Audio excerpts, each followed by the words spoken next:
पाकिस्तान में आदमी कहता है मैं टैक्स चोरी करके प्रॉफिट कंपनी का खत्म कर लूं। वो एक माइंडसेट है ना कि मैं प्रॉफिट ना दिखाऊं ताकि मुझे जीरो टैक्स देना हो। जबकि यूएसए में माइंडसेट ये है कि अगर मैं 50 मिलियन का प्रॉफिट दिखाऊंगा तो मुझे इसके 10x के मल्टीपल पे 500 मिलियन की वैल्यूएशन मिल जाएगी। आप कह रहे हैं कि पाकिस्तान में लेबर जो है बहुत ज़्यादा सस्ती है, तो why are we unable to create everything इधर ही? इस मिथ को गलत प्रूव किया। हम 40 डिफरेंट टाइप्स ऑफ प्रोडक्ट्स बनाते हैं, 7000 कंटेनर साल में एक्सपोर्ट करते हैं, तो हम तो चाइना से 5 to 10% सस्ती ही बनाते हैं। What are like some of the core 4 to 5 big issues in terms of the exports for you? अप्रैल 2024 में इन्होंने मेरा जीएसटी रिफंड देना बंद किया और एक साल तक उन्होंने मेरा कुछ 200 से 300 करोड़ रुपए का जीएसटी रिफंड रोके रखा। वो इसलिए क्योंकि मैं वो चीजें बनाता था जो पाकिस्तान में बनती नहीं है। उनका जीएसटी रिफंड सिस्टम स्टक हो गया एक जगह पे, और उस सिस्टम का नाम भी फास्टर है जो रिफंड देते हैं। माशाल्लाह वो कितना फास्टर है वो आपने देख लिया। आपके पास काफ़ी बड़ी वर्क फोर्स जो है वो पाकिस्तान में भी है, यूएस में भी है। प्रोफेशनली आपको क्या लगता है कि दोनों तरफ के लोग हैं जो आपके साथ काम कर रहे हैं, ब्रॉडर डिफरेंसेस आपको क्या नजर आते हैं? पाकिस्तान में हर बंदा जो है वो बहुत सीक्रेटिव है। यानी कि आप लोगों से कहेंगे कि आप हमें अपनी फैक्ट्री का विजिट करा दें, कहेंगे नहीं आप तो हमारा कोई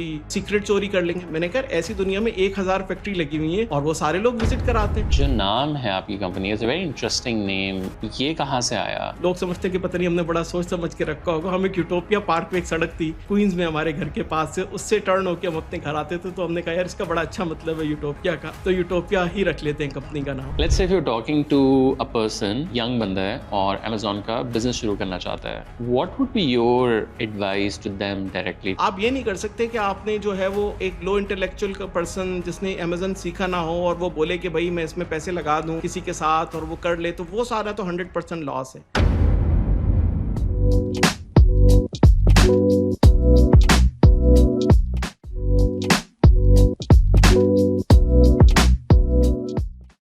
Gibran bhai, thank you so much for taking the time out. So just to give a bit of a context to our audience, आप Amazon के 5 बड़े sellers में से आप एक हैं. So थोड़ा सा मुझे बताएं अपने बारे में, where are you from and how did it all started? चलें, quick introduction. Thank you so much for having me. और quick introduction, born and raised in Karachi, और when I was early 20s I moved to USA।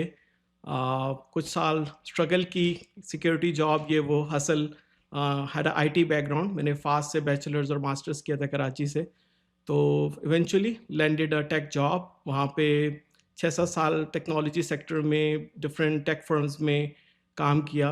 My last job was in Bank of America as a VP in credit risk.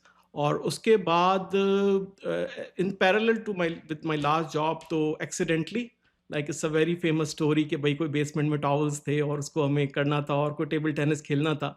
तो long story short के वो हमने towel eBay पे लगाया और वो बिकने लग गए। और इवेंचुअली हमें पता चला कि भाई ये डब्बे रोज़ पैक करने से अच्छा है कि आप सारा लेबल करके सामान अमेज़न पे भेज दो, और वो करने में मज़ा आ रहा था ई कॉमर्स पे। तो अमेज़न पे स्टार्ट सेल करना शुरू किया, और over the period of last 15 years we become like one of the top 5 sellers और ग्लोबली। और तकरीबन 6 साल पहले हमने जब रियलाइज़ किया कि यार चाइना यूएसए के बड़े मसले हैं, टैरिफ का बार बार मसला है, क्योंकि हम ज़्यादातर चीज़ें चाइना से ही इंपोर्ट करते थे उस वक्त। तो हमने एक मैन्युफैक्चरिंग स्टार्ट की कराची में with the name of utopia industries, और जो कि यूटोपिया ब्रांड जो हमारी यूएस कंपनी के लिए मैन्युफैक्चर करती थी। और over the period of last 6 months in number of containers export it becomes the largest manufacturing company, export company in Pakistan. We export roughly like 7,000 containers. We have about 15,000 employees. और इसी तरह जो हमारी utopia brands एक company बनी जो कि founded by me and my brother, जो मेरा भाई पहले यूएस में होता था, now he moved Pakistan, now he is managing the Pakistani company. तो बिटवीन टू ऑफ अस, और that sells products in Pakistan origin brand. So finally we have a company that may sell made in Pakistan origin brands in US, Canada, UK, Europe। और इस वक्त US के, Canada के हर घर में utopia brand की product मौजूद है। यूके और यूरोप में भी हर दूसरे घर में यूटोपिया की किसी ब्रांड की प्रोडक्ट मौजूद है। तो we just becoming like a everyday हाउस होल्ड गुड्स, और we just adopted a different business model as compare to everyone else, के जिसमें ज़्यादातर लोग जो हैं वो एक्सपोर्ट करते हैं या मैन्युफैक्चर करते हैं। But we started by building a brand and then we start building manufacturing. So it becomes very much Procter and Gamble, like you own the brand, also you own the manufacturing, and you control the entire ecosystem of your brand. सबसे पहले मुझे बताएं कि जो नाम है आपकी company, is a very interesting name, Youthopia, ये कहाँ से आया? What's the story behind this? तो back in 2011 we were thinking कि यार अब हमने पहले जब एज ए इंडिविजुअल सेल करना शुरू किया तो पता चला कि यार अब तो मतलब 100,000 के करीब रेवेन्यू चला जाएगा, तो अब तो इंडिविजुअल बेसिस पे नहीं बेच सकते। तो फिर कंपनी रजिस्टर करने की नौबत आई, और उस वक्त कई नाम हमने सोचे, और लोग समझते हैं कि पता नहीं हमने बड़ा सोच समझ के रखा होगा। हम एक यूटोपिया पार्क में, एक सड़क थी क्वींस में हमारे घर के पास से, उससे टर्न होकर हम अपने घर आते थे, तो हमने कहा यार इसका बड़ा अच्छा मतलब है यूटोपिया का, तो यूटोपिया ही रख लेते हैं। Okay. How did you learn about the business? Because that आपका background was very different. You moved to US, you started working in some other industry. आपने जगह किया कि कुछ सामान मेरा जो है वो घर में पड़ा हुआ था. We thought कि let's just try to sell it. But when you started that, was there a proper plan कि इसको हम like सही तरीके के साथ as a business लेके चलेंगे? Or was it just कि यार let's just test it out as a part-time gig and then we'll figure it out? I think थोड़े से उसके जो मुझे हेल्प मिली, मैं एक जो पुराने सिक्के जमा करते हैं या न्यूमिस्मेटिशियन कहते हैं, पुराने कॉइन्स जमा करते हैं, तो मुझे कॉइन कलेक्शन का बड़ा शौक था। और मैं कराची की, हैदराबाद की जो सुनार होते हैं, कबाड़ी होते हैं, उनकी गलियों में घूम घूम के, मेरा ख्याल है कोई कराची की सड़क मैंने नहीं छोड़ी होगी अपनी मोटरसाइकिल पे, ना कोई हैदराबाद की सुनारों की दुकान छोड़ी होगी, तो वहाँ पे मैं कॉइन्स ढूंढने जाता था। तो मेरे पास एक कलेक्शन था एज अ स्टूडेंट। यही था कि मैं जो महंगे कॉइन्स होते थे वो बेच के और पैसे ले लेता था, और जो अपनी कलेक्शन भी बढ़ाता रहता था। तो एक हॉबी थी मेरे पास, ज़ाहिर है कोई सोर्स ऑफ इनकम तो नहीं था, लेकिन मेरी कुछ हॉबी ऐसी थी कि मैं जैसे 10 कॉइन्स खरीदे, उसमें 4 या 6 बेच के उसकी कॉस्ट कवर कर ली, बाकी 4 कलेक्शन में ऐड कर लिए। तो ऐसे करते-करते आई बिल्ड अ कलेक्शन, और कुछ अपनी ज़ाहिर है कि फैमिली मनी, कुछ सेविंग्स जो भी ऐसे एज़ अ किड आपकी होती हैं। तो जब मैं यूएस में था तो यहाँ पे भी ईबे पे पुराने कॉइन्स बिकते थे। तो उन कॉइन्स को मैं लिस्ट भी करता था, कभी किसी के लिए या अपने लिए, और खुद खरीदता भी था।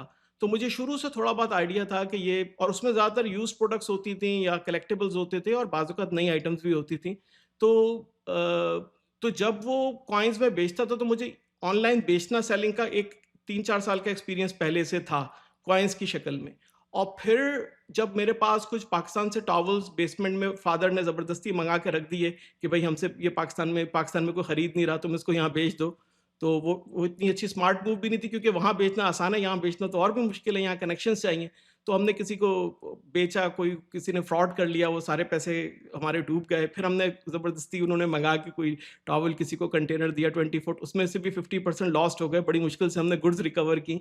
तो उस 2 एक्सपीरियंस के बाद हमें लगा कि यार हम बी टू बी तो नहीं बेच सकते, उसके लिए तो बहुत एक्सपर्टीज़ चाहिए, रिलेशंस चाहिए, कॉन्टैक्ट्स चाहिए, मेहनतें करनी पड़ती हैं, सेल्स की तरह चक्कर लगाने पड़ते हैं, वो तो हमारे बस की बात नहीं है। लेकिन ये ईबे आता था कि ईबे पे चीज़ें लिस्ट कैसे करते हैं, तो वहाँ पे देखा यार 4 टॉवल लगा दो, 6 टॉवल लगा दो, ऐसे लिस्ट कर दो, ऐसे ऑर्डर आएगा, पैक करके शिप कर दो।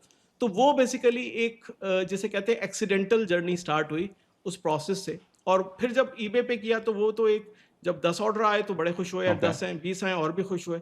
किसी दिन 100 आ गए, तो यार अब क्या करेंगे, सुबह जॉब से आए, अब बैठ के डब्बे बनाए, हम आईटी के $100 पर आवर की जॉब करते हैं, इधर डब्बे बना रहे, $20 पर आवर भी हमें अर्न नहीं हो रहे।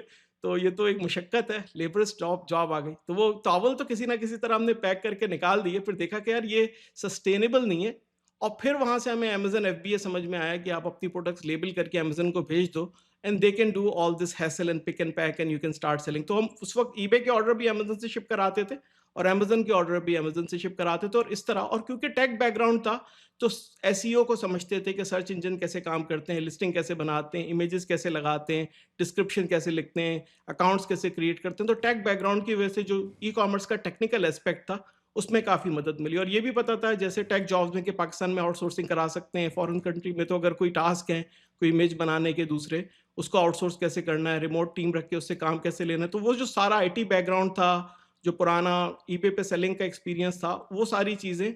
और कुछ फादर मेरा तो अपना मैन्युफैक्चरिंग का कोई एक्सपीरियंस नहीं था, लेकिन मेरे फादर जो थे वो क्या नाम है उनका, एक छोटा सा, बहुत ही छोटे साइज पे मैन्युफैक्चरिंग का बिजनेस था। तो वो बिजनेस बेसिकली एक एक थोड़ा-सा हमें उस मैन्युफैक्चरिंग की फ़ादर को नॉलेज थी, और जो हमने सिर्फ़ एज़ मतलब स्टूडेंट जाते हुए कभी उनकी फैक्ट्री में 1-2 दिन के लिए देखा था, लेकिन जब तक हम यूएस आए थे तो वो बिज़नेस बुरे हालात में था।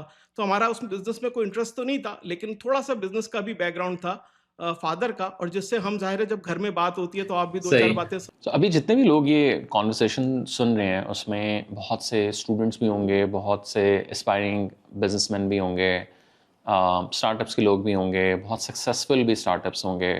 और एक सवाल जो बहुत ज़्यादा आई एम श्योर लोगों के जहनों में आ रहा होगा कि अभी तो ठीक है, जो होल स्टार्टअप इकोसिस्टम है, एंटरप्रेन्योरशिप है, बहुत ज़्यादा कूल एक बन गया है, बहुत सी फैसिलिटीज़ हैं, इंक्यूबेशन सेंटर्स हैं, नेटवर्किंग इवेंट्स बहुत ज़्यादा हैं, डिजिटल की वजह से इंटरनेट के ऊपर बहुत ज़्यादा जो है वो आप जाके चीज़ें सीख सकते हैं। बट एट दैट टाइम उस टाइम आपने किस तरीके के साथ अमेज़ॉन को जो है वो क्रैक किया? बिकॉज़ उस टाइम तो ज़ाहिर है इतनी ज़्यादा शायद इन्फॉर्मेशन भी अवेलेबल ना हो, इतनी ज़्यादा नेटवर्किंग भी ना हो, and most importantly like digital इतना ज़्यादा, लाइक यूट्यूब पे जाके आपको चीज़ें नहीं मिल सकती थी, प्रॉब्ली बूट कैंप्स इतने ज़्यादा नहीं होंगे।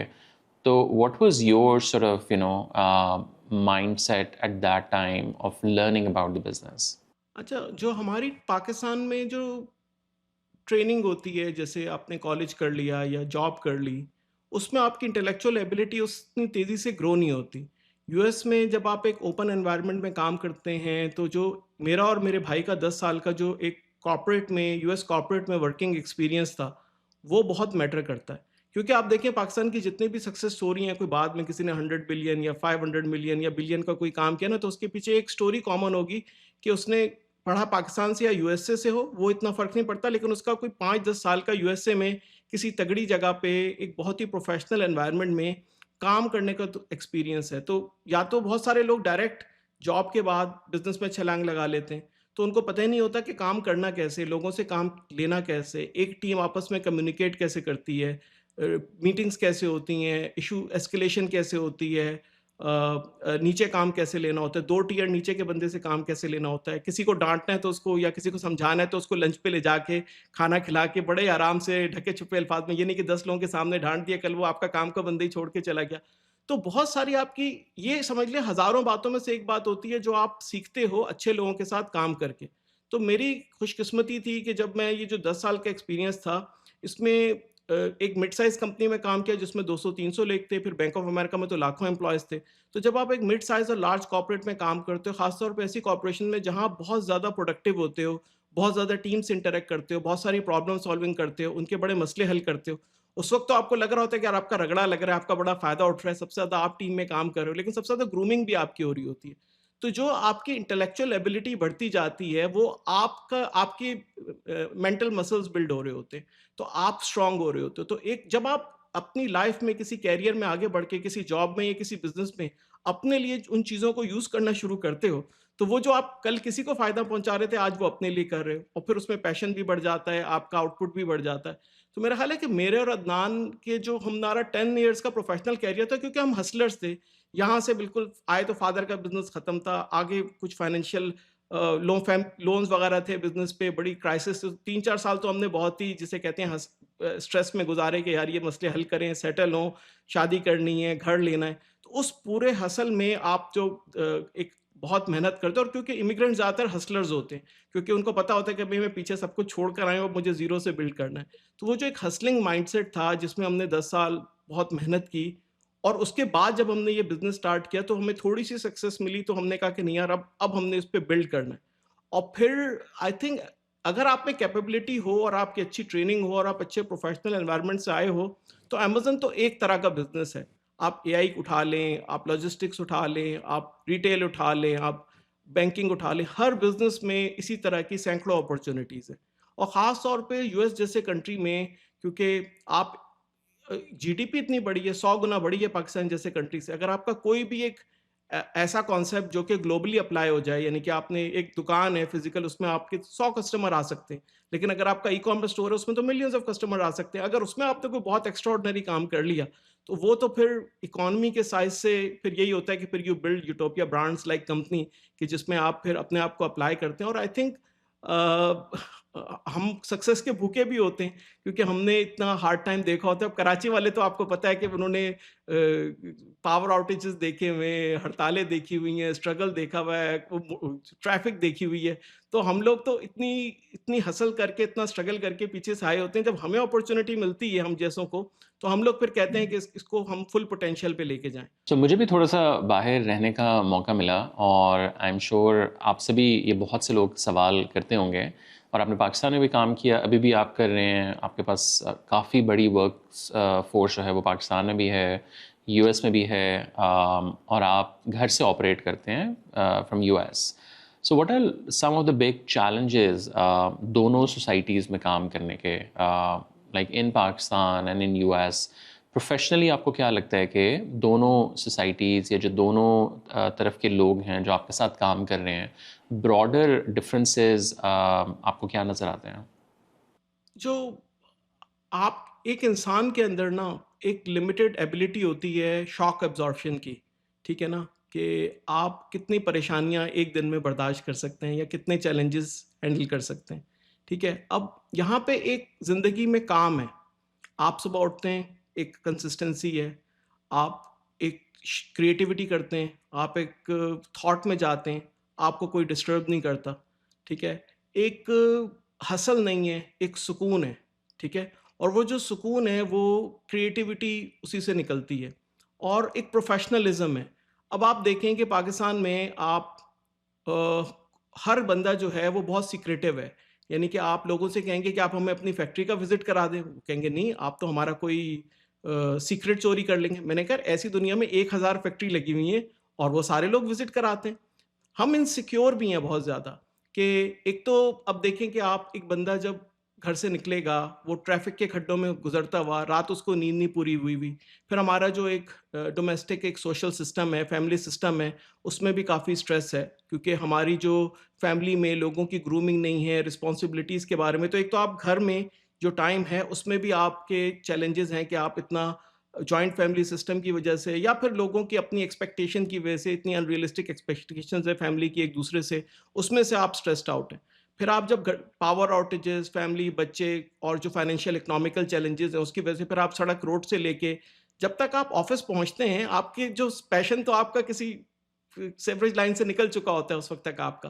तो आपके अंदर इतनी और फिर ऑफिस में जो हमारी वर्क एथिक्स हैं वो इतनी खराब होती हैं कि हर बंदा जो होता है वो कहता है कि मैं कोई ना कोई चालाकी कर लूं, और एक एक हमारा माइंडसेट है कि यार मैं सिर्फ चालाकी करके कामयाब हो सकता हूँ, मैं एक नंबर तरीके से कामयाब नहीं हो सकता।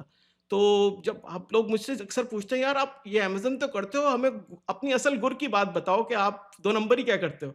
मैंने कहा यार हम प्योर बिज़नेस करते हैं, गुड्स बनाते हैं, ब्रांड बनाते हैं, अमेज़न पे बेचते हैं, सारी चीज़ ऑनलाइन पड़ी हुई है। हमारे पास कोई ऐसी कोई ट्रेड सीक्रेट तो नहीं है, सारी एक ओपन मिलियंस ऑफ सेलर्स हैं, एक से बढ़कर एक इंटेलेक्चुअल लोग हैं उसमें, आप किसी से भी पूछ लो। लेकिन उनको लगता है कि जब तक आप कोई चालाकी ना करो, जब तक आपके पास कोई सीक्रेट ना हो, कोई आपके पास कोई ख़ास चीज़ ना हो, तो एक तो ये है कि हम लोग मेरिट पे बिलीव ही नहीं करते कि आप मेरिट पे सक्सेसफुल हो सकते हैं। आपको या तो सिफ़ारिश चाहिए, आपको या किसी की सपोर्ट चाहिए, या आपको किसी की खुशामद करके आगे बढ़ना है। तो वो जो एक हमारा पूरा एक माइंडसेट है जो हमने अपने ऊपर तारी किया, और एक हमारा जो एक सोशल सिस्टम है जिसमें आप एक इंतहाई ऑफिस में भी स्ट्रेस है, घर में भी स्ट्रेस है, स्ट्रीट पे भी स्ट्रेस है, न्यूज़ में भी स्ट्रेस है। मतलब आप अगर देखें, अगर किसी ज़माने में हमारे हालात अच्छे भी होते तो हमारी न्यूज़ पे आपको बुरी खबर ही मिलेगी, ठीक है? वो ढूंढते रहेंगे कि भाई कोई हमें कोई ऐसी खबर मिल जाए जिसको देख के हम बोलें कि भाई मतलब अगर एक एक गवर्नमेंट जो है अगर वो फ्यूल की 10 रुपए बढ़ा दे, तो हम ये नहीं कहते कि भाई दुनिया में फ्यूल महंगी हो गई और गवर्नमेंट ने 10 रुपए बढ़ा दिए, ठीक है? या दुनिया में फ्यूल 10 रुपए महंगी हो गई, हम कहते हैं हुकूमत ने अवाम पे पेट्रोल का बम गिरा दिया। यानी कि हम इतनी एक्सट्रीम पोजीशन ले लेते हैं हर चीज़ पे, और हर चीज़ को इतना हम अपने ऊपर तारी कर लेते हैं स्ट्रेस को, तो हमें क्रिएटिविटी हमारी ख़त्म हो जाती है। और फिर बाकी जो हमारी एक सोशल वैल्यूज़ हैं कि जो आपको पता है कि यार मैं सड़क पे रुकूँगा, पुलिस वाला पैसे लेके छोड़ेगा। मेरा कोई काम होगा तो मैं सरकारी महकमे में तो आप जो शुरू से आपकी अपब्रिंगिंग है, उसमें ही आपको एथिकली, मॉरली आप वीक हो जाते हो। और फिर वो जो आप उस इकोसिस्टम से गुज़रते हो, तो आप एक फेयर, आपका काम है जी, देखिए पाकिस्तान में आदमी कहता है मैं टैक्स चोरी करके प्रॉफिट कंपनी का खत्म कर लूं, वो एक माइंडसेट है ना कि मैं प्रॉफिट ना दिखाऊं ताकि मुझे जीरो टैक्स देना हो।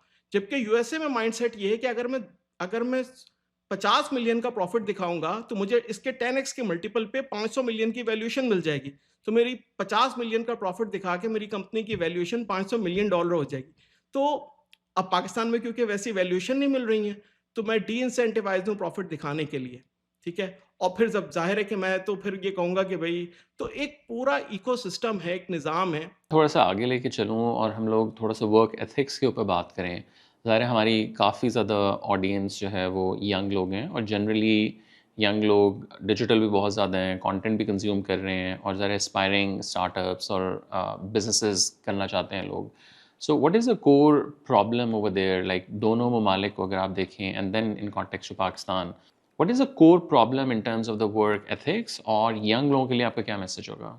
अच्छा, यहाँ पे वर्क एथिक्स का तो इतना डिफरेंस है कि मिसाल के तौर पे अगर कोई मीटिंग है ना, मिसाल के तौर पे 12 बजे, और जब उस मीटिंग के लिए मैं 12 बजे पहुँचता हूँ, तो मैं सबसे आखिर में आने वाला पर्सन होता हूँ। अगर 10 लोग हैं, तो वो 10 के 10 लोग 11:55 पे पहुँचे होते हैं, कुछ लोग 11:45 पे पहुँचे होते हैं। और 11-12 बजे भी आने वाले को लोग ऐसे ही देख रहे होते हैं कि जैसे यार ये बड़ा गैर ज़िम्मेदार लग रहा है, ये ऑलमोस्ट लेट हो ही गया था ये। जबकि जबकि यहाँ पे आप तो किसी को दावत का टाइम देते हो, वो 1 घंटा तो फैशनेबली लेट आएगा। ठीक है, कि भाई टाइम पे कौन जाता है, वो समझेंगे कि जी हम बड़े ही उतावले हो रहे हैं आने के लिए। तो ये इतना हमारा एथिकल वैल्यूज का डिफरेंस है कि हम एक दूसरे की, देखिए ना, सबसे ज्यादा कीमती चीज वक्त है। अगर आप टाइम की ही रिस्पेक्ट नहीं करेंगे, तो बाद में मनी तो सेकेंडरी चीज है, क्योंकि मनी तो फिर भी चले, एक आप बेसिकली ना सिर्फ लेट आके अपने होस्ट की डिसरिस्पेक्ट कर रहे हैं कि भाई मैं आपके वक्त को इंपॉर्टेंट नहीं समझता। ठीक है, या जिसने भी आपको मीटिंग के लिए इनवाइट किया, तो बेसिकली यहाँ से स्टार्ट। दूसरा ये है कि हमने यूएस कंपनीज में ये सीखा कि जब मैं अपने बॉस के बॉस से बात कर रहा हूँ, तो मैंने उसको सर बोला, उसने कहा कि भाई आप कौन से मुल्क से आए हो, कौन हो आप, यहाँ पे कौन सर बोलते हैं, हम तो यहाँ पे जो है वो कंपनी के सीईओ को भी सर नहीं बोलते, जो हमसे 20 लेवल ऊपर है, कोई L12 है और आप L1 हो।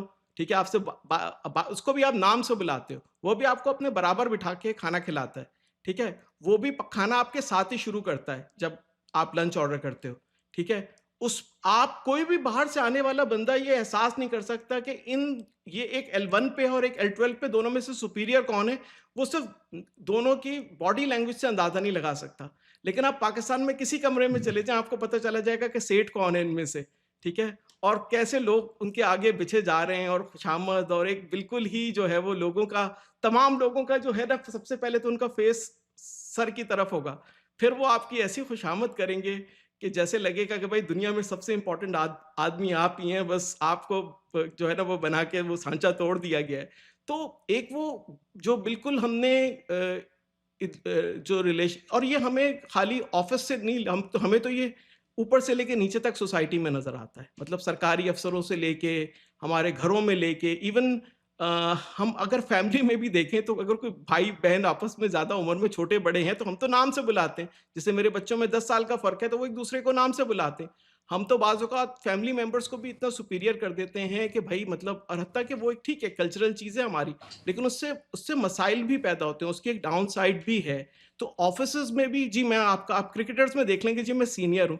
अरे भाई, अगर आप टीम में 4 साल पहले आ गए, तो अगला बंदा क्या आपको झुक झुक के सलामें करे और आपके आपके आपके लिए सामान लेकर आए या आपकी खिदमत करे? मतलब आप भी क्रिकेटर हो, आप भी टीम पे मेरिट पे आए हो।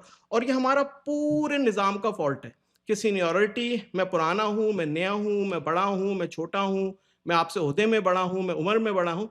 मेरा ख़्याल है कि ठीक है, रिस्पेक्ट अपनी जगह, और कुछ हमारी सोशल चीज़ें भी हैं, उसकी भी अपनी जगह, लेकिन एक बंदे की अगर उम्र कम भी है, ओहदा छोटा भी है, तो उसको भी उतनी ही इज़्ज़त मिलनी चाहिए, उसको भी उसी प्राइड, उसके लिए भी किसी को गेट खोल के खड़ा होना चाहिए, उसको भी उसके फर्स्ट, और हर कोई एक-दूसरे को फर्स्ट नेम से बुलाए।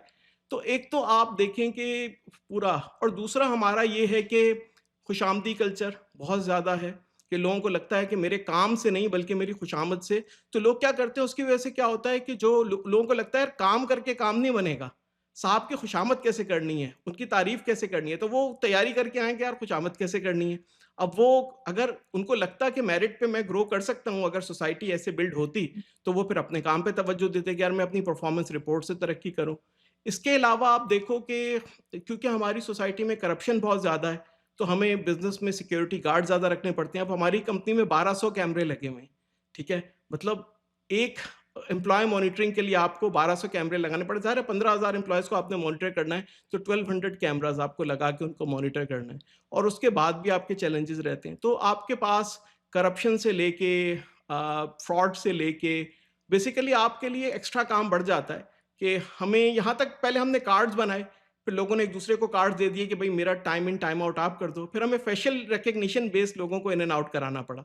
तो पाकिस्तान में जब आप बिजनेस करते हो तो आपको एक एडिशनल काम करना पड़ता है जस्ट बिकॉज कल्चरल डिफरेंसेस, फिर आपको एडिशनल ऑडिट मैकेनिज्म बनाने पड़ते हैं। यानी आप दुनिया में कहीं नहीं देखोगे कि गुड्स अगर वेयर हाउस में आती हैं तो पहले गाड़ी का वजन होता है ड्राइवर के बगैर, फिर खाली गाड़ी का वजन होता है, सामान का अलग वजन होता है, फिर सामान इंस्पेक्ट होता है, उसमें से आपको मेक श्योर करना होता है कि कोई दो नंबर ही ना हो जाए, उसमें से भी पूरी पूरी जो है वो करप्ट। तो हमारे यहाँ खाली सरकारी इदारों में करप्शन नहीं है, प्राइवेट इदारों के अंदर भी बेशुमार करप्शन है, उसमें हायरिंग से लेके। अब आप हायरिंग में देख लें तो आप यहाँ यूएसए में देखें तो आपको कोई फैमिली मेंबर किसी कंपनी में नजर नहीं आएंगे। हाँ, फैमिली ऑफिसेज होंगे, जो कोई फादर सन का बिजनेस होगा, कोई 4-5 लोगों की कंपनी होगी, लेकिन कोई 40-50 या 100 लोगों की कंपनी में कभी आपको फैमिली स्ट्रक्चर नजर नहीं आएंगे।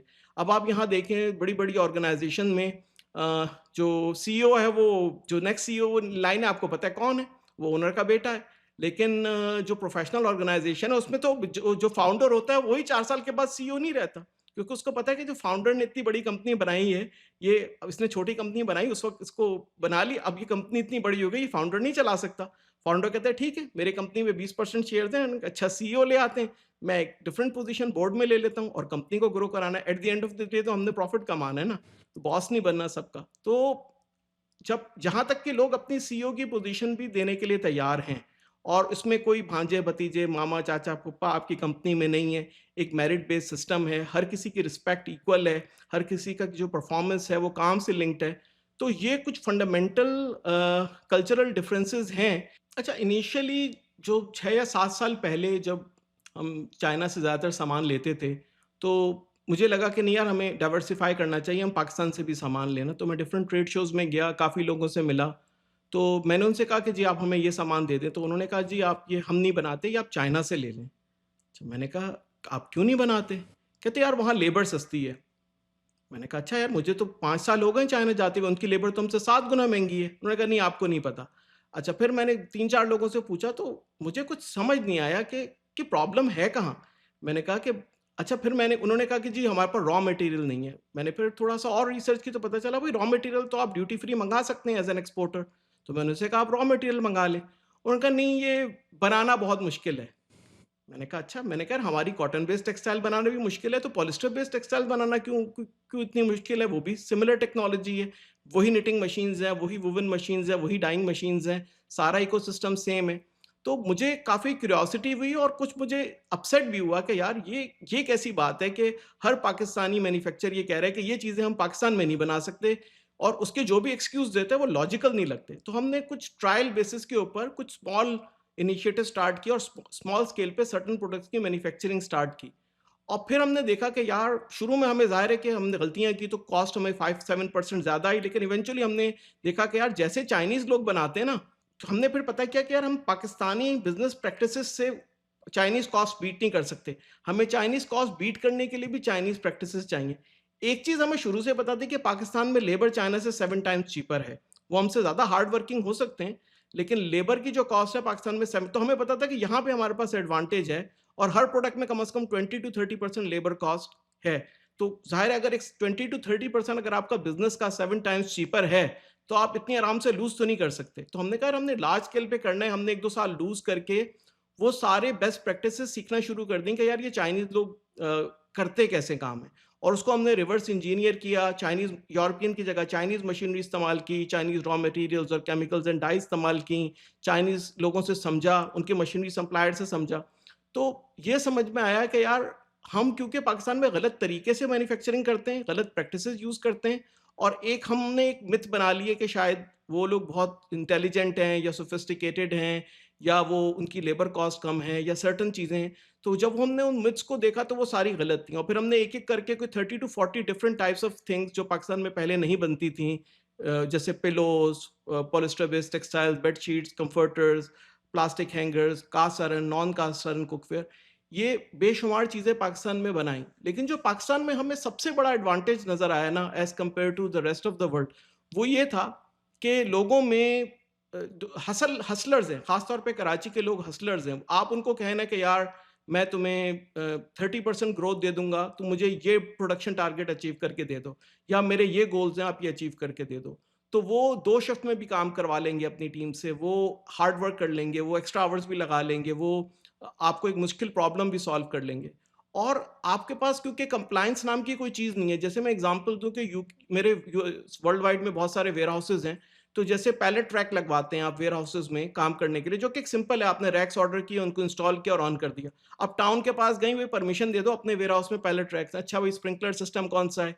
अच्छा फलाने टाउन से ये अर्ज़ी लिखो, फिर ये बैक एंड फोर्थ करो, तो 6-8 महीने वो आपके खा गए। अब यहाँ हम पाकिस्तान में पैलेट रैक्स ऑर्डर किए स्टोरेज के लिए, आ जाए हफ्ते भर में इंस्टॉल कर लिए। अच्छा, आप फैक्ट्री बना रहे हो, एक फ्लोर रेडी हो गया, ऊपर ऊपर वाले फ्लोर पे कंस्ट्रक्शन हो रही है, नीचे वाले पे हमने प्रोडक्शन स्टार्ट कर ली। तो हमने कहा यार दुनिया में एक तो हमारी लेबर कॉस्ट इतनी कम है, ऊपर से हमारी लेबर इतनी मेहनती है, ठीक है, कि अगर आप किसी से कहो कि भाई 8 घंटे काम कर रहे हो, 2 घंटे एक्स्ट्रा काम कर लो, वो तो खुशी से कहेगा ठीक है, मुझे ओवरटाइम दो, मैं कर लूँगा। यूएसए में तो हमारा वेयरहाउस का वर्कर सुबह 8 बजे आता है, 4 बजे कहते हैं मैं तो जा रहा हूँ। मैंने कहा यूपीएस वाला पिकअप नहीं किया, फेडेक्स ने पिकअप नहीं किया, डिलीवरी कस्टमर को नहीं हो क्या, मेरा मसला थोड़ी है। आप बॉस हो, आप टेंशन लो, आप वहाँ दूसरे शहर बैठे हुए हो और आप परेशान हो रहे हो कि आपको पूरा वेयरहाउस का वेयरहाउस खाली हो गया, काम आधा छोड़ के, पिकअप्स हुए नहीं है, कस्टमर के ऑर्डर्स कैसे जाएँगे?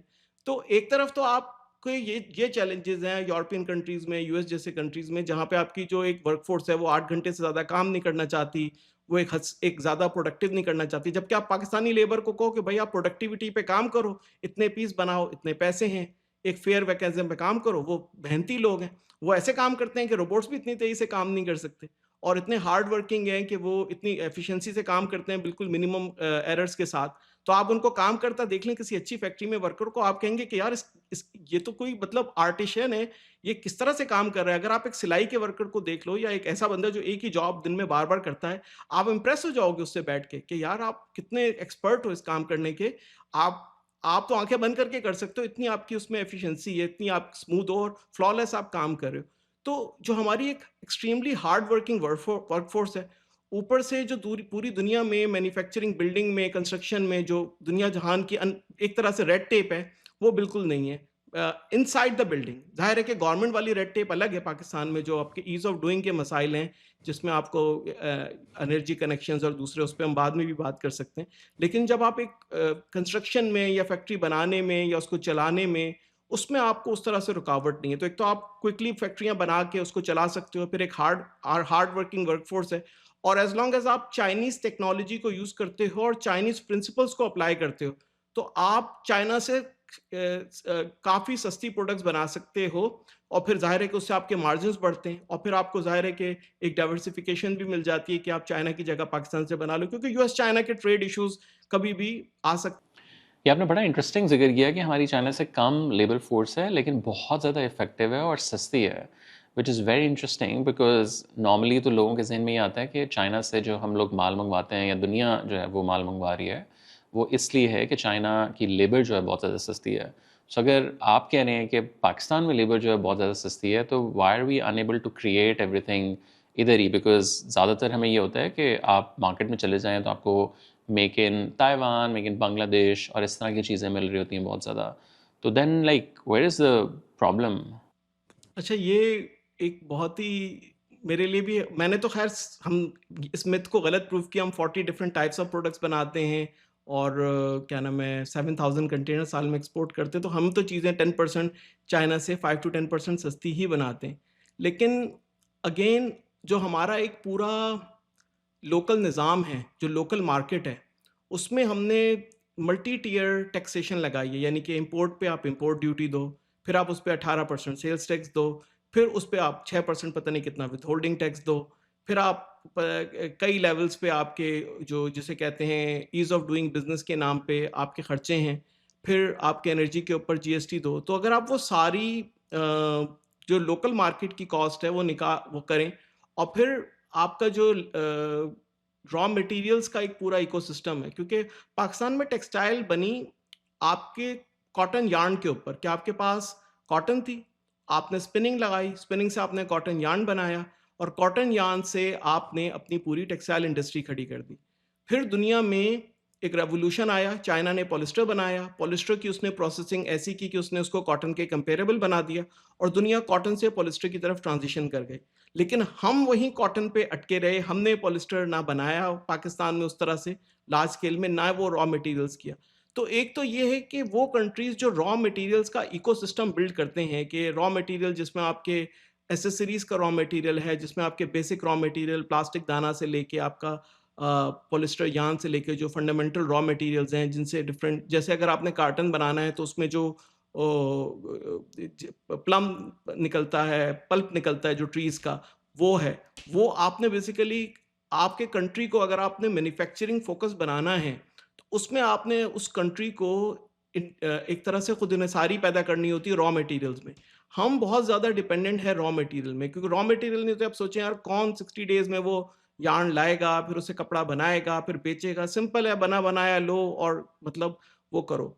तो दूसरा ये है कि चाइना ने एक इकोसिस्टम बिल्ड किया और उसने कहा कि भाई जो बैक ऑफ मैन्युफैक्चरिंग है ना, जो आपकी कोर मैन्युफैक्चरिंग है, यानी कि आपकी स्पिनिंग टाइप या फिर यार्न मैन्युफैक्चरिंग या आपकी वीविंग तक और इवन डाइंग तक, उसमें उसने कहा कि मैं मेगा फैक्ट्रीज बनाऊं चाइना में, कोई भी मेगा फैक्ट्री बनाए और उसमें गवर्नमेंट ने कहा कि भाई आप सारे 50% पैसे हमसे ले लें, 60%, और उसमें गवर्नमेंट शेयर होल्डर बन गई।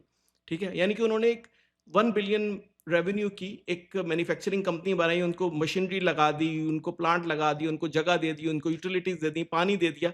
और मेरे जैसा बंदा जो लेट्स से जिसकी कैपेसिटी थी 200 मिलियन का बिजनेस लगाने की, वो 1 बिलियन का लगा लिया। यानी उसने मेरी पावर को 5 गुना कर दिया और कहा कि तुम्हें बिजली, पानी, गैस हर चीज सस्ती मिलेगी, लैंड भी मिलेगी, बस तुम्हारा काम ये है कि जो फैब्रिक तुमने मार्केट में सस्ता सप्लाई करना है।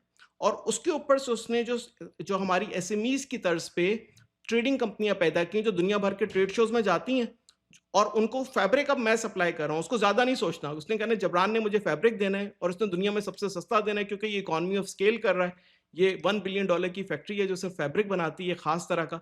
अब उस फैब्रिक से कई 100 प्रोडक्ट्स बन सकती हैं। तो वो पूरी दुनिया में ट्रेड शो लगा के, अपने वो पूरे बूथ लगा के, उन्होंने जो सेल्स की टीम है उसको 5% कमीशन दे दिया कि तुम ऑर्डर लाओगे 5% तुम्हें मिलेगा, 10% ओनर को मिलेगा, 15% मार्जिन पे उन्होंने पूरी दुनिया में बेसिकली उन्होंने क्या किया कि जो रॉ मटेरियल्स की प्राइसेस को इतना नीचे ले आओ कि जब कोई भी, हम हर किसी को प्राइस से बीट कर दें। इसीलिए सस्ती लेबर के बावजूद हम उस इकोसिस्टम को बिल्ड नहीं कर पा रहे जो रॉ मटेरियल और मैन्युफैक्चरिंग का इकोसिस्टम चाइना ने बिल्ड किया। और वही कोर है कि आप जब अपनी कोर फिक्स कर लेते हो तो उसके आगे जो एक्सपोर्ट को इंक्रीज करना आसान है। जैसे हम ये एक्सपोर्ट्स की बात कर रहे हैं, exports also sort of a topic के हम बहुत ज़्यादा पाकिस्तान में सुनते हैं, पॉलिटिकल लेवल के ऊपर भी, टीवी के ऊपर भी, और जनरली पीपल से कि अगर हमारी एक्सपोर्ट्स बेहतर हों तो पाकिस्तान जो है वो बहुत ज़्यादा तरक्की भी कर सकता है और बिज़नेस बहुत ज़्यादा फ़ायदा हो सकता है। और पाकिस्तान बहुत से और पाकिस्तान में बहुत से इदारे जो हैं इस पे काम भी कर रहे हैं, PSW है और बहुत से लोग हैं, एप्टमा का हम लोग देखते हैं कि वो लोग भी बहुत ज़्यादा इसके ऊपर बात करते हैं। बट आप बिकॉज़ बहुत ऑपरेशनली चीज़ों को देख रहे हैं और पाकिस्तान में भी आपने फैक्ट्री जो है अभी लगाई है, यहाँ से आप चीज़ें लेके जा रहे हैं। What are like some of the core, if I will ask you, के 4 to 5 big issues in terms of the exports for you? अच्छा, आप उन 5 इश्यू में कम से कम इलेक्ट्रिसिटी तो नहीं है टॉप 5 इश्यूज़ में। इलेक्ट्रिसिटी प्राइसेज़ नहीं है। आप इमेजिन करें कि मैं पाकिस्तान का नंबर ऑफ कंटेनर में सबसे बड़ा एक्सपोर्टर और वन ऑफ द लार्जेस्ट, ज़ाहिर है कि नंबर ऑफ कंटेनर ज़्यादा बना रहा हूँ तो बिजली भी सबसे ज़्यादा यूज़ कर रहा हूँगा। मैं ये कह रहा हूँ कि टॉप 5 इश्यूज़ में इलेक्ट्रिसिटी नहीं है। और हमारा एक्सपोर्ट का बुरा हाल होने का रीज़न यही है कि हम सिर्फ़ ये बोलते हैं कि इलेक्ट्रिसिटी की प्राइसेज़ एक इश्यू है और इंडस्ट्री इसलिए नहीं चल सकती। और मैं ये कहता हूँ कि ये इश्यू तो है लेकिन टॉप 5 में नहीं है, ठीक है? तो मैं और ये बड़ी रिस्पॉन्सिबिलिटी से कहता हूँ, मैं ज़ाहिर है कि अपनी पाकिस्तानी कंपनी से 4 या 5 बड़े गुना बड़ी कंपनी यूएस में चलाता हूँ, तो मैं बहुत ही रिस्पॉन्सिबिलिटी से ये बात कहता हूँ कि देखें, आप जब किसी चीज़ पे बहुत ज़्यादा टैक्सेस लगा देते हैं, तो वो काम अनवायबल हो जाता है। मैं कहूँगा नंबर 1 इश्यू अगर मैं आपको बताऊँ ना तो वो है जीएसटी, ठीक है? अब मैं एक्सपोर्टर हूँ, मैंने माल बेचना है यूएस में, कनाडा में, यूके में, यूरोप में और वहाँ पे मैंने जीएसटी पे करना है, ठीक है? अब गवर्नमेंट ऑफ पाकिस्तान किस हक से मुझसे जीएसटी ले सकती है? यानी कि भाई मैं तो पाकिस्तान में अपनी ₹1 की गुड्स नहीं बेच रहा, मैं अपना सारा माल एक्सपोर्ट कर रहा हूँ और यूएस, कनाडा, यूके में मैं जीएसटी जमा करा रहा हूँ अपनी ब्रांड में बेच के।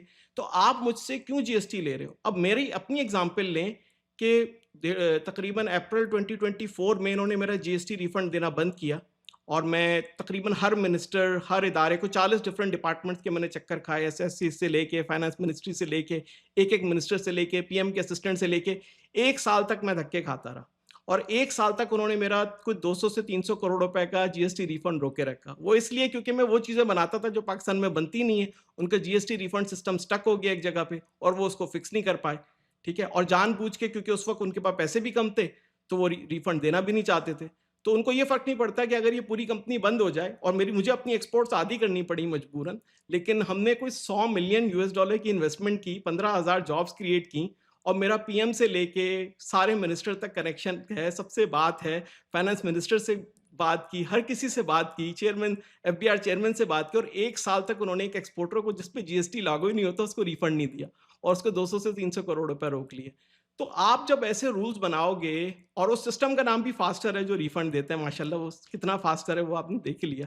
तो आप देखिए, नंबर 1 इश्यू तो ये कि एक्सपोर्टर से जीएसटी लेना, तो मैं कहूँगा कि गुनाहे कबीरा है, कि मतलब आप अपने ही पैर पे कुल्हाड़ा मारना है।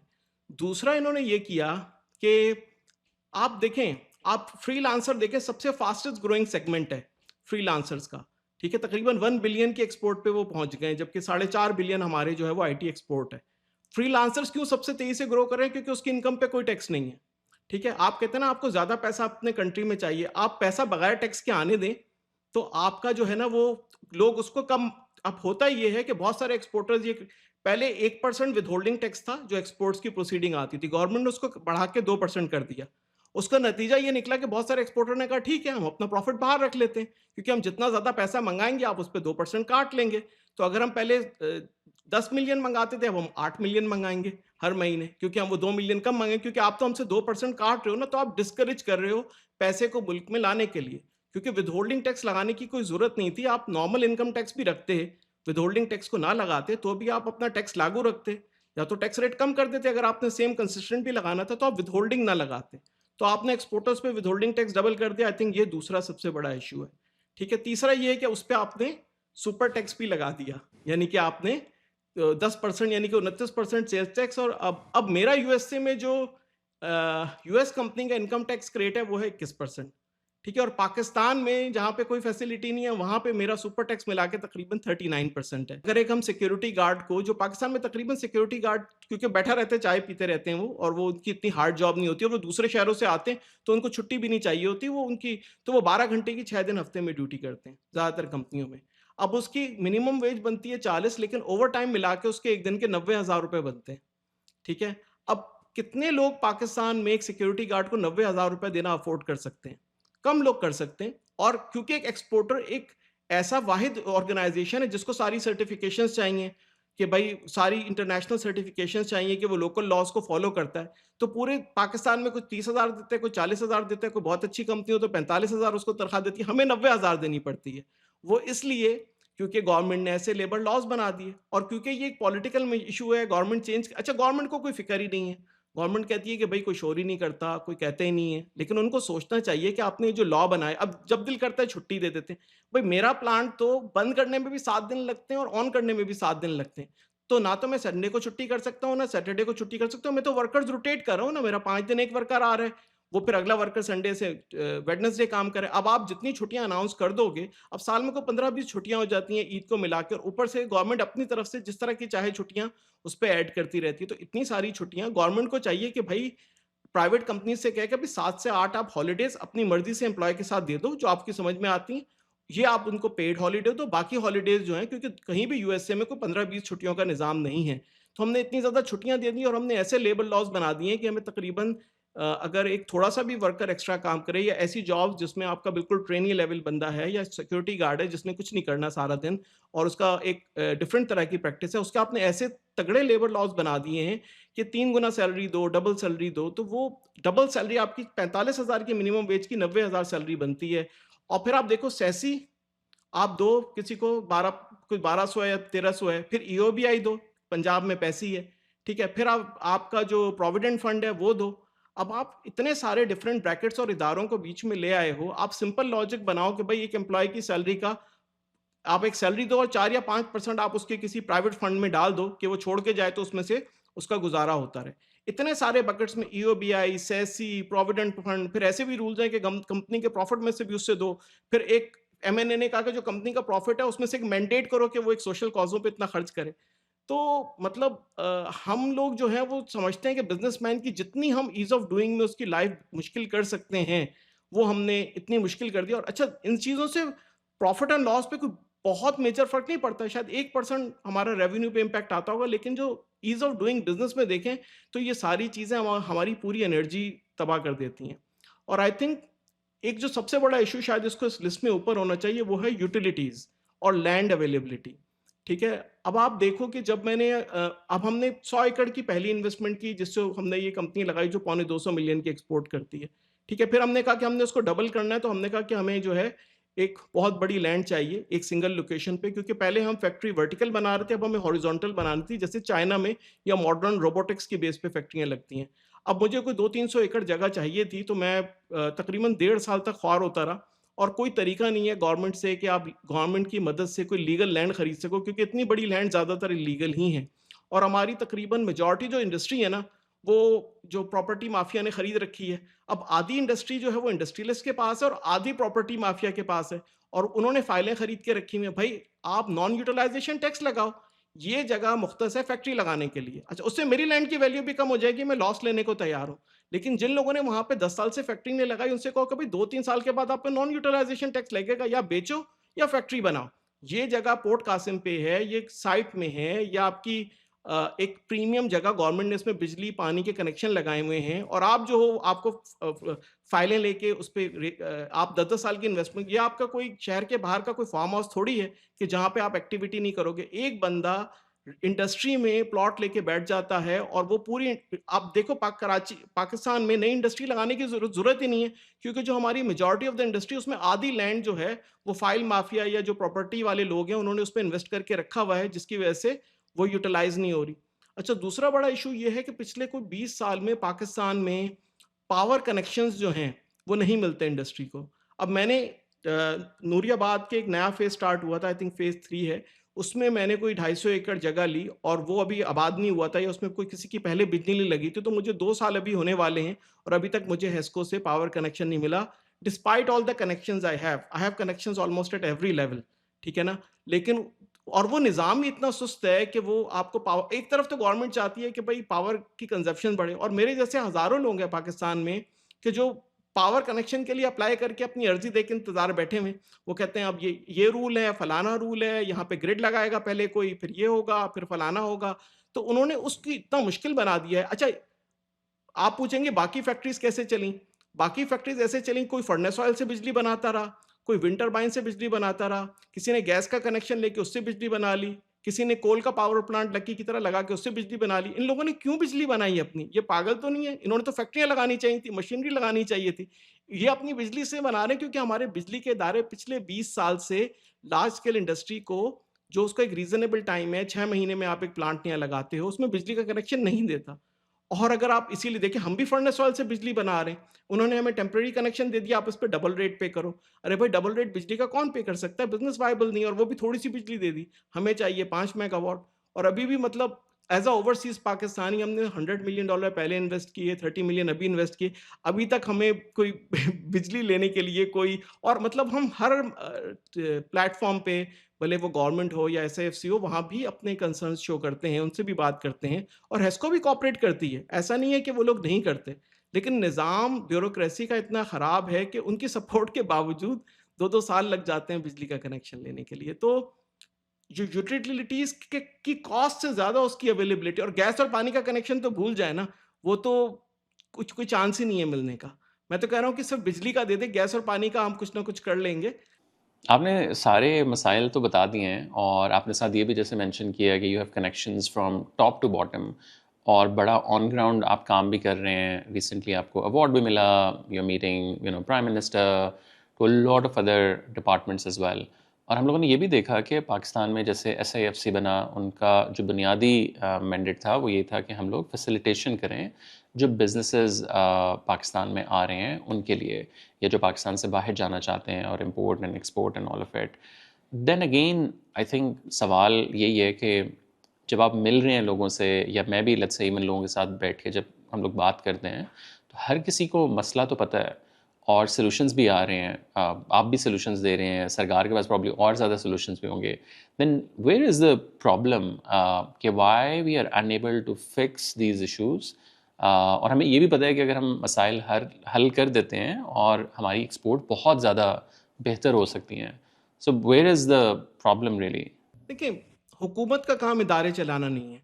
जब हम के इलेक्ट्रिक से कनेक्शन मांगते हैं ना, वो दे देती है। वो 3 से 4 महीने में दे देती है। कुछ हमारे उनसे माइनर ग्रीवेंसेस होंगे, लेकिन मोर और लेस आप कहते हो कि चलो यार इसको 10 में से 8 नंबर दे दो, 7 नंबर दे दो, ठीक है? लेकिन आप जब बात करते हो ना गवर्नमेंट के इदारों की, तो अब के इलेक्ट्रिक एक प्राइवेट इदारा है, उसका प्रॉफिट है, लॉस है, वहाँ पे एक रिस्पॉन्सिबिलिटी है, वहाँ पे एक एस्केलेशन लैडर है, वहाँ पे आपके काम हो जाते हैं, वहाँ पे एक प्रोसेस है। जब आप सरकारी इदारों के पास जाते हो ना बिजली लेने के लिए, तो वो चाह के भी आपका काम नहीं कर सकते, क्योंकि वो कहते हैं ये फलाने रूल्स हैं, वो रूल्स उन्होंने ठीक नहीं कराए हुए, उसको ठीक करने में उनका कोई इंटरेस्ट नहीं है, उनके फिर अपने और तरह के इंटरेस्ट होते हैं, वो कहते हैं कि चलो और जितना काम खराब हो हमारे लिए और उतना अच्छा है। तो वो, और ये ऊपर के लेवल पे नहीं, नीचे के लेवल पे भी उस इन इदारों में बहुत सारे लोग होते हैं जो जो केयर नहीं करते, क्योंकि उनको पता है कि मेरी जॉब पक्की है, इनको कनेक्शन मिलेगा या नहीं मिलेगा मुझे कौन पूछेगा, और मैं, बेहतर है मुझे कुछ ना ही करना पड़े। सबसे आसान हल ये कि आप बोलो नहीं हो सकता, ताकि मुझे कुछ भी ना करना पड़े, मैं आराम से और बैठा रहूँ। तो आपके ये जो इदारे हैं, इसकी आप जो ओनरशिप हैं, जो बड़े-बड़े आपके बिजली के इदारे हैं, जब तक आप इनको प्राइवेटाइज़ नहीं करेंगे, प्राइवेट लोगों के हाथों में इसकी मैनेजमेंट नहीं देंगे, उस वक़्त तक तो मेरा ख़्याल है कि आपके काम नहीं हो सकते। और मीनव्हाइल शायद गवर्नमेंट कुछ एक्शन ले सकती है कि भई कोई एक जैसे वॉर रूम टाइप बना सकती है कि भई अगर इस वक़्त हमारे पास बिजली की हमने एक डिमांड बढ़ानी है और 2000 मेगावाट के लोग बैठे हुए हैं मेरे जैसे, किसी को 5 मेगावाट चाहिए मुझे, किसी को 10 चाहिए। कई हैं ऐसे, सैकड़ों लोग हैं पाकिस्तान में, तो उनकी लिस्टें बनाएँ और उनको कहें कि भई ये 6 महीने में सबको कनेक्शन लगा के दें, ताकि आपका जो सर्कुलर डेट है वो भी कम हो, ताकि सॉरी आपका ये जो बिजली का खसारा है वो भी कम हो। क्योंकि ज़ाहिर है कि 2-3 हज़ार मेगावाट तो हम सिर्फ लोगों को बिजली कनेक्शन दे के ही अपनी कैपेसिटी बढ़ा सकते हैं, जो हमारा एक है। तो वो मेरा ख़्याल है पावर मिनिस्ट्री उस पे काम कर सकती है। लेकिन मसला ये है कि एक मुल्क के भी बहुत सारे मसाइल होते हैं ना, और जब वो बहुत सारे मसाइल होते हैं तो फिर वो हर चीज़, इस हुकूमत ने भी बहुत सारे अच्छे मसले हल किए। मैं मतलब जहाँ, जैसे एक हमारे पास 0.25% का एक्सपोर्ट डेवलपमेंट सरचार्ज लगता था, वो गवर्नमेंट ने ख़त्म कर दिया, जो अच्छा स्टेप है। पता नहीं कितने सालों से ज़बरदस्ती हम पे लगा रहे थे कि आप एक्सपोर्ट करो, 0.25% ज़बरदस्ती गवर्नमेंट को दो एक्सपोर्ट। भाई हमने नहीं एक्सपोर्ट डेवलपमेंट करवानी, हम खुद ही कर लेंगे, हम खुद ही ट्रेड शो लगा लेंगे, हम गवर्नमेंट को नहीं पैसे देना चाहते। तो वो उन्होंने ख़त्म किया, जिसके लिए उनको एप्रिशिएट करना चाहिए। लेकिन गवर्नमेंट ने भी इतने ज़्यादा अपने आप काम को मुश्किल कर दिया है कि उसको अपने अपने आप को आसानियाँ पैदा करे, ज़्यादा वो कॉम्प्लिकेटेड चीज़ों को सिंपल करे, कम प्रॉब्लम्स को फेस करेगी। कुछ उन्होंने हल कर लिए, जैसे इनके कुछ इकोनॉमी के सीरियस इश्यूज़ थे, सिक्योरिटी के सीरियस इश्यूज़ थे। अब मेरा ख्याल है कि जो कंट्री को ग्रो करा सकते हैं, वो तो आपके या तो ओवरसीज़ पाकिस्तानी हैं या लोकल इन्वेस्टर्स हैं। इनसे मिलें, और अब बाज़ औक़ात ऐसा लगता है कि जब आप एसोसिएशन से मिलते हैं जिसमें एप्टिमा हो, आई थिंक वो अच्छी नीयत से करते होंगे जो भी करते होंगे, लेकिन वो कभी आपको ये वाले इश्यूज़ नहीं बताएँगे जो आपको एक्चुअल बिज़नेसमैन बता सकता है। क्योंकि एक्चुअल जब आप लार्ज स्केल बिज़नेस से बात करते हो, वो कहते हैं यार मुझे पानी का कनेक्शन नहीं मिला, मुझे बिजली का कनेक्शन नहीं मिला, मेरी सड़कें टूटी हुई हैं, हमारा जो कंटेनर है वो इंडिया इंडिया का कंटेनर पाकिस्तान नहीं आ सकता, पाकिस्तान का इंडिया से नहीं जा सकता, इनडायरेक्ट वेसल की वजह से 1 हफ्ता ज़ाया हो जाता है, आप अपने ये वाले मसले हल करें। तो मैं आपको रियल इश्यूज़ बता सकता हूँ कि रियल ग्राउंड पे इश्यूज़ क्या हैं। वो एप्टिमा नहीं बता सकती, क्योंकि जो एप्टिमा का हेड है वो एग्ज़ैक्टली मेरी तरह का बिज़नेस रन नहीं कर रहा। वो या तो उसका कोई और काम है, या फिर एप्टिमा पे थोड़ा बहुत स्पिनिंग लॉबी भी है, वो सिर्फ़ बिजली की बात करते हैं क्योंकि वो बिजली से ज़्यादा इम्पैक्टेड होते हैं। लेकिन जो एक्सपोर्टर के रियल इश्यूज़ हैं, मेरी क्योंकि पूरी कॉस्ट ऑफ प्रोडक्शन का 7% है इलेक्ट्रिसिटी, तो मुझे वो हर्ट करता है, लेकिन प्रोपोर्शनली थोड़ा-सा कम हर्ट करता है, तो मैं वो बर्दाश्त कर सकता हूँ। लेकिन मेरे जो दूसरे इश्यूज़ हैं, जिसमें जीएसटी है, विथहोल्डिंग टैक्स है 2% का, यूटिलिटी कनेक्शंस हैं, टूटी हुई सड़कें हैं, लैंड अवेलेबिलिटी है, और बहुत सारे जो फंडामेंटल इश्यूज़ हैं, मेरे लिए वो प्रायोरिटी हैं। तो मुझे वो मसले हल कर दें, तो मैं शायद ये एक्स्ट्रा बिजली देखिए ना, मेरी पानी की कॉस्ट, अगर आप मुझे लाइन से पानी दे दें, क्योंकि कराची में तो इंडस्ट्री को लाइन से पानी नहीं मिलता। तो मेरा वो जो बिजली एक्स्ट्रा महँगी बिजली है वो उसको कवर कर जाएगा, क्योंकि अब मुझे वो पानी लीगली मिल रहा है और सस्ता मिल रहा है और गवर्नमेंट के रेट पे मिल रहा है। तो आप अगर इंडस्ट्री को इलेक्ट्रिसिटी सस्ती नहीं दे सकते तो कोई बात नहीं, आप उनको पानी दे दें नॉर्मल मार्केट के रेट पे, थोड़ा महँगा करके दे दें लेकिन पानी दें। और नई कैपेसिटी और एग्जिस्टिंग हम अंडर कैपेसिटी काम कर रहे थे क्योंकि हमारे पास पानी कम होता है। तो आप कराची की इंडस्ट्री को पानी देते तो वैसे ही आपकी जो 20% एक्सपोर्ट कैपेसिटी बढ़ जाएगी, ऑर्डर्स बढ़ जाएँगे, प्रोडक्टिविटी कॉस्ट सेविंग आना शुरू हो जाएगी। Let's say if you talking to a person जो यंग बंदा है और अमेजोन का बिजनेस शुरू करना चाहता है and obviously they have knowledge on internet, they can watch master classes on YouTube, आप जैसे और भी बहुत से लोग हैं जिनको वो देख सकता है. What would be your advice to them directly if you're talking to them? Or let's say कि if you flip it and you start your business from today, Amazon का, how would you do it? देखिए, मैं तो बहुत तेज़ी से अपना business expand कर रहा हूँ। तो अगर सैचुरेटेड होता तो मैं एक्सपेंड नहीं करता, ज़ाहिर है। और खाली एक अमेज़न का प्लेटफ़ॉर्म नहीं है, दुनिया में शीन है, टीमू है, टिकटॉक है, ये सारे फेसबुक है। यहाँ पे आप अपनी इंस्टाग्राम है और कई कई प्लेटफ़ॉर्म है जहाँ पे आप अपने बिज़नेसेस कर सकते हैं। और खाली अमेज़न एक तरह का बिज़नेस है, दुनिया में सैकड़ों तरह के online e-commerce like tech businesses हैं, एआई के बिज़नेसेस हैं। मतलब आप ऑनलाइन ट्यूशन पढ़ा के $80 पर आवर कमा सकते हैं। तो मतलब there are like infinite number of things that you can do. तो मेरा ये ख़्याल है कि कोई भी चीज़ सैचुरेट नहीं होती। ई-कॉमर्स आज भी ग्रो हो रही है फिज़िकल रिटेल के मुकाबले में। आज भी जो इनोवेशन के लिए ग्रोथ है।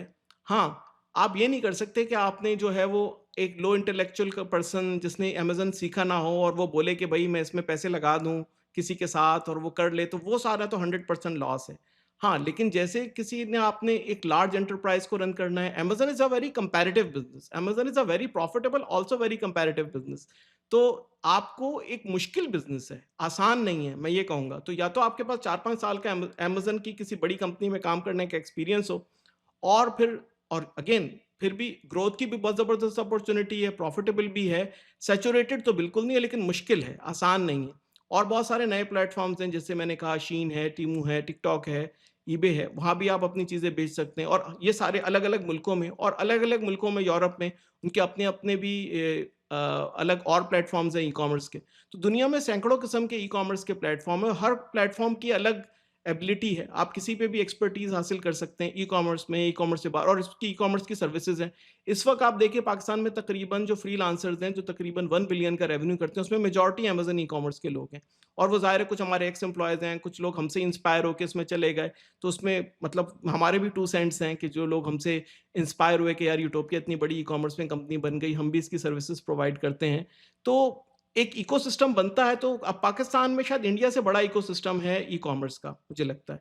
इस पे हम काफ़ी बिल्ड कर सकते हैं और क्योंकि ये आईटी से भी ज़्यादा फास्टेस्ट ग्रोइंग कैटेगरी है, फ्रीलांसर्स ऑफ ई-कॉमर्स पाकिस्तान में। लास्टली मुझे बताएं कि एक और डिबेट पाकिस्तान में जो बहुत ज़्यादा हम लोग सुनते हैं कि पाकिस्तान को कौन बचाएगा.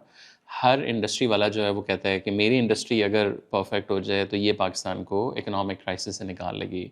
वेदर इट्स आईटी, एग्री हो गया या फ्रीलांसिंग हो या कोई भी आप वो देख लें vertical. So what do you think कि if you compare it with exports, अभी रिसेंटली असद हमारे पॉडकास्ट में आए हुए थे, उनके साथ भी यही डिस्कशन हुई एंड ही सेड कि आईटी जो है वो पाकिस्तान को से बचा सकती है. सो व्हाट डू यू थिंक? मुझे जो इंडिया की इकोनॉमी में सबसे बड़ा फ्लॉ नज़र आता है ना, वो ये है कि उन्होंने आईटी को बहुत बड़ा बना लिया। लेकिन आईटी जो है ना, वो एक बंदे से एक जॉब क्रिएट होती है। यानी कि आपने एक आईटी की जॉब कर ली, अब एक जॉब क्रिएट हुई है। ठीक है? अब आपके पास मुल्क में ना काबिल लोगों की कमी होती है। यानी कि एक हाई टेक बंदा तो आप 0.1% क्रिएट कर सकते हैं, जो एक कोई भी मुल्क या 0.1 कर सकता है या बहुत अच्छा मुल्क हो तो 0.1% आईटी के या टेक के लोग क्रिएट कर सकता है। तो बाकी 99% लोग क्या जॉब करेंगे? ठीक है? लेकिन आप अगर हमारी मैन्युफैक्चरिंग में देखें ना, तो जो जो हमारे प्रीमियम एम्प्लॉइज़ हैं, वो 15,000 की वर्कफ़ोर्स में 200 होंगे, 300 होंगे। ठीक है? जो बहुत प्रीमियम है वो कोई 50 होंगे, कोई मिड लेवल के होंगे, कोई 200-300 होंगे। बाकी सब जो हैं वो entry level to mid level के हैं। ठीक है? तो आप देखें कि 15,000 जॉब्स क्रिएट हो गई, 300 स्मार्ट लोगों ने कर दी पाकिस्तान में। तो जो मैन्युफैक्चरिंग होती है ना, आप अगर देखें पूरी इंजीनियरिंग, चाइना की इकॉनमी, जापान की इकॉनमी, यूएसए की हिस्टोरिक इकॉनमी, तो जो आपकी मैन्युफैक्चरिंग होती है वो सबसे ज़्यादा और इन सब लोगों को आपको एहसास प्रोग्राम से पैसे देने पड़ते हैं। ठीक है, और ये कम इन्वेस्टमेंट से आप क्योंकि हमने कोई बहुत बड़ी इन्वेस्टमेंट नहीं की और हमने इतनी जॉब्स क्रिएट की कि शायद वो सीपैक में भी बड़े बड़े प्रोजेक्ट्स में नहीं होती। तो जो आपकी मैन्युफैक्चरिंग से ऊपर से लेकर नीचे तक हर तरह की जॉब्स क्रिएट होती हैं, और जो पाकिस्तान की डायनेमिक्स है ना, वर्कफोर्स का मिक्स है, उसके लिए ऐसी एक्सपोर्ट रिलेटेड कंपनियां जो है ना, वो हमें बहुत, एक तो हमें फॉरेन एक्सचेंज ज़्यादा ला के देती हैं बड़ी तादाद में, फिर उसमें आपका जो डायरेक्ट अनडायरेक्ट एम्प्लॉयमेंट भी ज़्यादा होती है कि भाई जो आपके 15,000 वर्कफोर्स हैं जाके सोसाइटी में पैसा खर्च करते हैं, अपनी फैमिलीज पे खर्च करते हैं, फिर वो सोसाइटी में 2-3 दफ़ा रोल होता है, तो 15,000 की वर्कफोर्स के फैमिली मेंबर मिला के लाख लगा लें, वो 3 दफ़ा सोसाइटी में रोल होता है, 3 लाख बंदा जो है इस बिजनेस से डायरेक्टली इनडायरेक्टली कनेक्टेड है। तो ऐसे आप 15-20 कंपनियां खड़ी कर लें पाकिस्तान में, तो आपकी अनएम्प्लॉयमेंट जीरो हो जाएगी। तो फिर आपको किसी को एहसास प्रोग्राम से पैसे नहीं देने, फिर आपके पास पैसे बचेंगे। आप टेक में एक लिमिटेड जॉब क्रिएट कर सकते हैं, वो आपकी एक प्रीमियम कैटेगरी है। लेकिन अगर आपकी सारा प्रीमियम टैलेंट टेक में चला गया, तो आपको ये जो इंजीनियरिंग, मैन्युफैक्चरिंग जो बहुत ज़्यादा नीचे जो जो लोअर लेवल की, क्योंकि एक टेक का बंदा ऑफिस में काम करेगा, वो कोई दूसरी जॉब नहीं, सिर्फ चाय उसको ला के दे सकता है कोई, ठीक है? या फिर घर में वो बहुत तरक्की कर लेगा, कोई ड्राइवर रख लेगा। वो तो मेरा भी मैनेजर रख रहा है, जो प्रोडक्शन मैनेजर है, जिसकी अच्छी 10-15 लाख रुपए तनख्वाह है, वो भी रख सकता है। लेकिन जो हम, और इससे फिर जो आपकी एबिलिटी पैदा होती है, नई से नई प्रोडक्ट बनाना, नई से नई मशीनरी, अब हम कई मशीनरी बनाते हैं, कई तरह की प्रोडक्ट्स बनाते हैं, उससे एक एबिलिटी पैदा होती है एक सोसाइटी में, कि जैसे जापान अब गाड़ियां बनाता है, तो आप एक एक्सपर्टीज बिल्ड करते हो और फिर वो जनरेशन्स तक जाती है। तो जो आप मैन्युफैक्चरिंग में और इंजीनियरिंग में जॉब्स क्रिएट करते हैं ना, वो कंट्रीज को बहुत दूर लेके जाती हैं। और जब हम इस तरह की जॉब्स क्रिएट करेंगे, तो उसका जो इफेक्ट है वो बहुत, और एम्प्लॉयमेंट जनरेशन होती है, तो क्राइम्स नहीं होते, उसके मतलब जो बेनिफिट्स हैं वो मैं देखता हूँ। मैं खुद टेक का रिसोर्स हूँ, मेरा सारा एक्सपीरियंस है, मैं कोडिंग वगैरह सारी लाइफ की है, तो मैं टेक का बहुत बड़ा अप्रिशिएट करता हूँ, यही को बहुत अप्रिशिएट करता हूँ। लेकिन जो मैन्युफैक्चरिंग और इंजीनियरिंग का इम्पैक्ट है किसी सोसाइटी पे, वो अनकम्पेरेबल है, उसको आप किसी चीज़ से भी कंपेयर नहीं कर सकते। Gibran bhai, thank you so much for taking the time out, and it's lovely talking to you, and amazing work you guys are doing and making Pakistan very proud globally. Thank you very much. No, real Thank pleasure. you so Thank you much. for Thank having you. me.